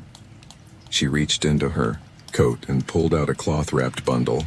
"I brought you something, I don't know why, I just found it in a drawer." Inside was a tiny carved figurine, a miniature woman holding a basket, barely larger than a thimble. The details were simple but familiar. Oswin remembered it. Now. He'd once carved it during a quiet winter and given it to her daughter to distract her during a long procedure. He turned it in his fingers, astonished. You kept this? I think so, Fenna said. Or maybe she did. Or maybe it just found its way back. Oswin wrapped the figurine carefully and placed it beside the others on his shelf. When he turned back, Fenna was smiling. You know, she said, people always worry about losing their minds, but I think it's not the forgetting that frightens me. It's the fear that no one else will remember. I do, Oswin said, simply. He walked her home that afternoon down the winding lane past the barley fields, her arm hooked in his. The village was quiet, golden with light, and the breeze carried the scent of apples and smoke. Before she stepped inside, Fenna turned and kissed him on the cheek. I may not remember this tomorrow, she said. I will, he replied. That evening, Oswin opened his ledger and wrote, 1 tooth. A chipped incisor that remembered what she could not. Today I was not a healer of pain, but a keeper of her name. He looked toward the shelf where the figurine now sat, nestled between relics from strangers and friends. It was simple, small, but it meant something. Because sometimes the most important thing a tooth could do wasn't biting or chewing or even aching. Sometimes a tooth simply needed to be remembered. It was a morning like many others. Mist settling on the fields, the smell of wet earth clinging to the shop walls, and the quiet creak of the wooden beam as Oswin hung a fresh bundle of chamomile by the hearth. He had just poured a cup of warmed cider when the knock came. It was not urgent nor timid, just 3 solid taps. Outside stood a boy, no taller than Oswin's counter, with a bag slung over his shoulder and an expression that was far too serious for someone whose boots were tied with different colored strings. I want to be your apprentice, the boy said. Oswin blinked. Do you now? The boy nodded. I've decided. You've decided? The boy straightened. Yes, I've watched you. Not spying, proper watching. I know where you hang your gloves, I know the drawer where you keep the honey balm, and I know that people walk in looking like they'll explode and they walk out quieter. Oswin folded his arms. That last part's the tea mostly. The boy grinned for the first time, letting his age show. Maybe. But I think it's also you. Oswin studied him. He was maybe 10, lean, a bit pale. The kind of child who'd had to grow clever early. What's your name? Tomlin, the boy replied. My mom's Merla. You fixed her back. Tooth last spring. She said you didn't even charge her because she brought jam. I remember the jam, Oswin muttered. It was mostly seeds. She says it saved her mind. Oswin leaned against the doorframe. He had never taken an apprentice. Not because he was against it, but because it never seemed necessary. His work was steady, personal. He liked the silence, the slow rhythm. But Tomlin's gaze held something he couldn't quite ignore, like a mirror tilted back in time. He opened the door wider. All right then, come in. That first day, Oswin gave Tomlin a cloth and a stack of tools and told him to clean until the metal stopped looking tired. The boy worked quietly, humming something under his breath that sounded suspiciously like a tavern ballad. By midday, he'd sorted 3 sets of forceps, reorganized the shelf by root type, and accidentally knocked over a jar of dried rosemary, which he gathered and relabeled, "Floor mix, do not use." In the days that followed, he returned without fail, just after dawn, before the bread carts passed. He scrubbed pelicans until they shone, re-wrapped bombs, and even tried mixing his own salve, which burned slightly more than intended, and was immediately repurposed for scrubbing kettles. He listened, closely. Oswin watched him, day by day, with a quiet awareness he hadn't expected to feel. The boy asked smart questions, not just about how, but about why. Why don't you always pull the tooth right away? Tomlin asked one afternoon. Because sometimes, Oswin said, pain hides behind another pain, and if you remove the wrong one, the ache doesn't stop. It multiplies. Like sadness? Oswin paused. Yes, exactly like sadness. The first time Tomlin was allowed to assist, the patient was an elderly man named Herwin, whose molar had cracked while chewing roasted chestnut.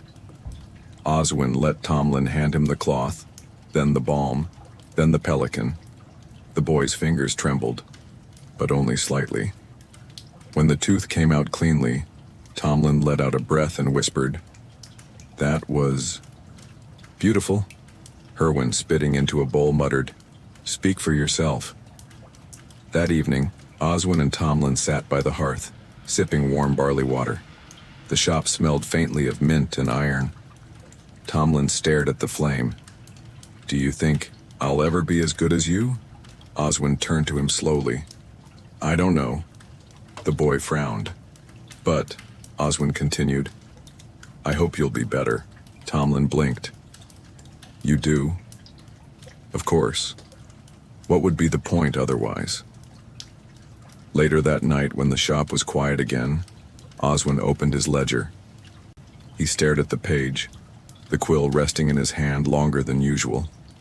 He thought of all the days he'd worked alone, all the teeth he'd coaxed free, all the sighs and thank yous and quiet handshakes.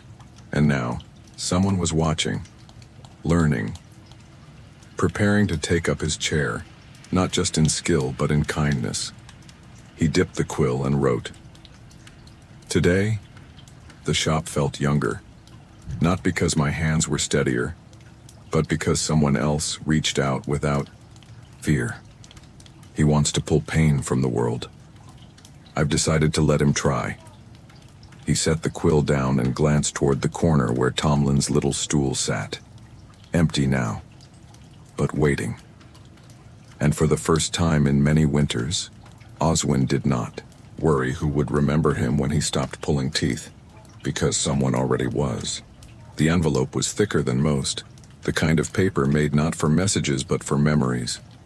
Its seal was soft, crumbling slightly with age, the wax of faded rose hue, cracked where time had tugged too hard. There was no name on the outside. Just 4 words in clean, unhurried script, to the toothman. Oswin found it wedged in the shop's wooden letter slot one cool morning, nestled between an overdue bill and a sprig of thyme someone had left with a note that read simply, "For your knees." He held it for a moment before opening it, fingers brushing the soft parchment like one might touch the cheek of a dream that hadn't faded yet. Inside were 2 things: a letter, folded in careful thirds, and a small bundle wrapped in cloth, tied with blue twine. He opened the letter first. "Dear Oswin, I hope this finds you in your little shop, with the window open and the smell of clove and mint in the air. You may not remember me, but I remember you. My name is Kalen. Once, long ago, I sat in your chair clutching a piece of string and trying not to cry. I was 8. I had chipped a tooth falling off the fence near the baker's. You told me the tooth had become brave and now it needed a brave boy to let it rest. I've never forgotten that. I carried that chipped tooth in my pocket for years. It reminded me that pain could pass, that there were people in the world who didn't just fix things but noticed them, who saw fear and met it with gentleness. I became a healer, a physician. I've worked in coastal towns and distant valleys, in tents and cold stone clinics. I've delivered babies and reset limbs and once removed a fishhook from a politician's tongue. But no matter how far I go, I always carry that first memory with me. Recently, the molar I've had the longest, the one that grew next to the space you left behind, began to ache. And I knew I had to pull it. So I did. Myself. I'm sending it to you now. Not for safekeeping, but as a kind of circle. The first tooth I lost in your chair. The last one I pulled, I did with your voice still in my mind. Thank you for giving me a gentler beginning than I knew I needed. Callan. Oswin let the letter rest in his lap, his fingers unmoving for a time. Outside, the village rooster gave its late morning crow. Inside, the kettle began to steam. He turned his attention to the bundle. Unwrapping the blue twine felt like unwinding time itself. Inside, nestled in soft linen, was the molar. Whole, uncracked. Root curved like a question. It bore the faintest groove along one edge, where enamel had thinned with age, and a small fleck of dark tea stain still lingered in its center. Oswin placed it gently on his shelf, beside the other relics, each with their own story, each with their own pain and peace. He stood there a long while staring at it, not with awe but with quiet recognition. This was not just a tooth, it was a passage, a return, a reminder that the smallest acts endure longer than we ever expect. Tomlin entered mid-morning, cheeks flushed from helping his aunt carry firewood. "Another one?" he asked, eyeing the new addition. Oswin nodded. "It came by post. From a patient? A friend, though he didn't start that way." Tomlin peered at the molar. "Looks calm." Oswin smiled. "It is. Some teeth carry anger. This one carries thanks." They sat at the counter, sipping tea as the sunlight shifted across the wooden floor. "Do you ever think about stopping?" Tomlin asked, after a long silence. Oswin looked into his cup. "Yes. Often." "Why don't you?" Oswin glanced toward the shelf. "Because stories keep showing up. And as long as they do, I suppose.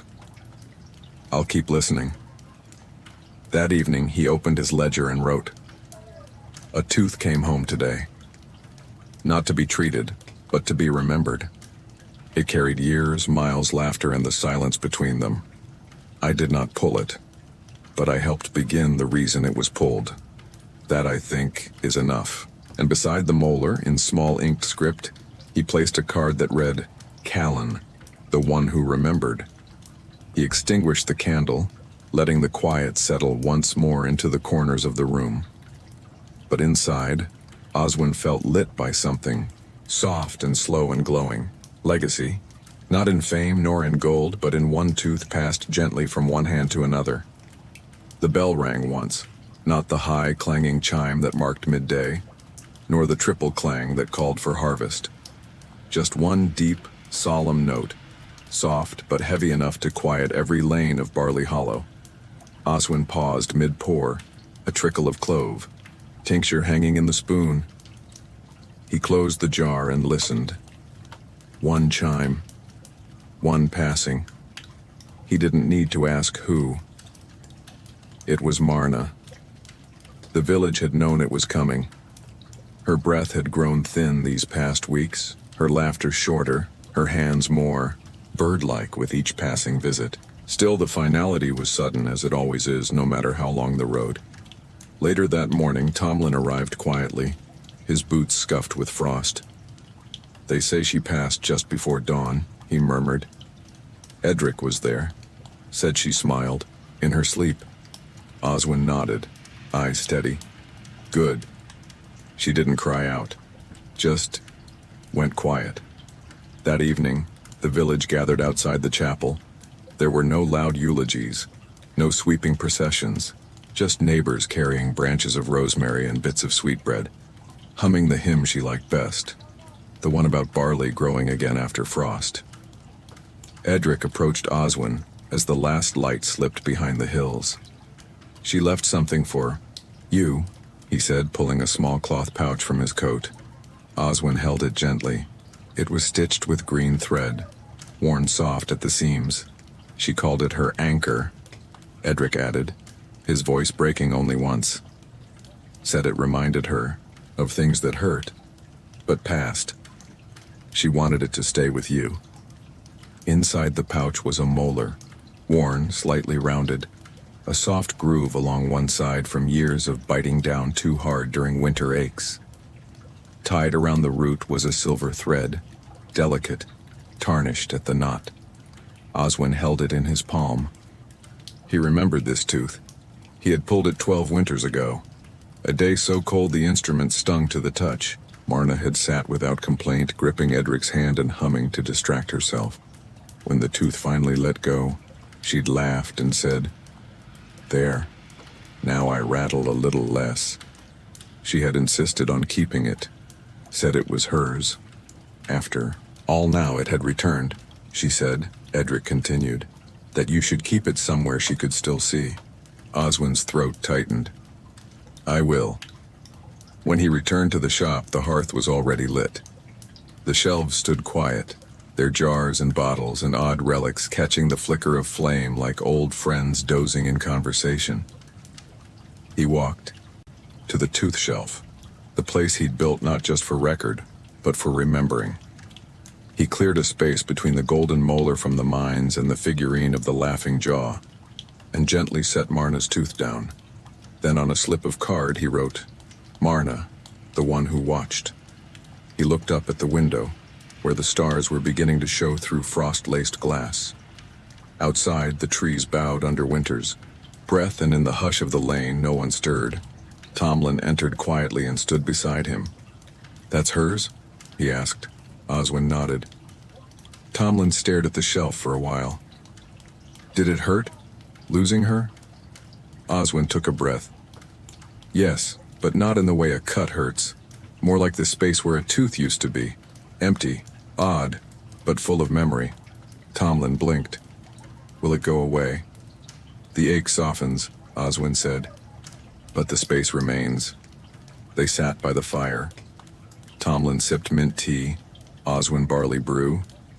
The boy stared into the flames, then asked, "Do you think she knew how much she mattered?" Oswin smiled faintly. "I hope so.